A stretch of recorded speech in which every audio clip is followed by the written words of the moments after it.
பீகார் முதலமைச்சராக மீண்டும் தேர்வு செய்யப்படுகிறார் நிதிஷ்குமார். அமைச்சரவை பட்டியல் குறித்து தேசிய ஜனநாயக கூட்டணி ஆலோசனை. கடலோர மாவட்டங்களில் நாளை கனமழை பெய்ய வாய்ப்பு. திருவாரூர் மாவட்ட அரசு ஊழியர்கள் விடுமுறை எடுக்காமல் பணியாற்ற ஆணை. நீட் விலக்கு சட்ட முன்வரைவுக்கு குடியரசுத் தலைவர் ஒப்புதல் அளிக்க மறுத்ததை அடுத்து உச்சநீதிமன்றத்தில் தமிழக அரசு மனு.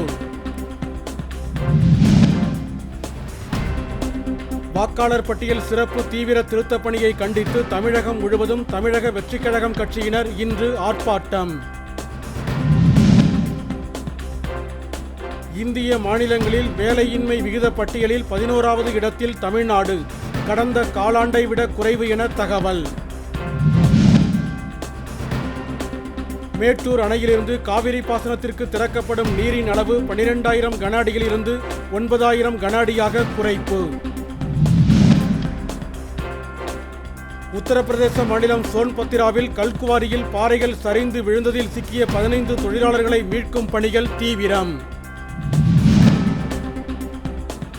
கிருஷ்ணகிரி மாவட்டம் போச்சம்பள்ளி பகுதியில் இரவு நேரத்தில் நடைபெறும் சட்டவிரோத செம்மண் கடத்தல். அதிகாரிகள் வேடிக்கை பார்ப்பதாக புகார். தேனி மாவட்டத்திற்கு கொண்டு செல்லப்பட்ட இளையோர் ஹாக்கி உலகக்கோப்பைக்கு மாவட்ட ஆட்சியர் உள்ளிட்டோர் உற்சாக வரவேற்பு. மெக்சிகோவில் அரசுக்கு எதிராக ஜென்சி இளைஞர்கள் போராட்டம் தீவிரம். பொது சொத்துகள் சூறையாடப்படுவதால் பதற்றம்.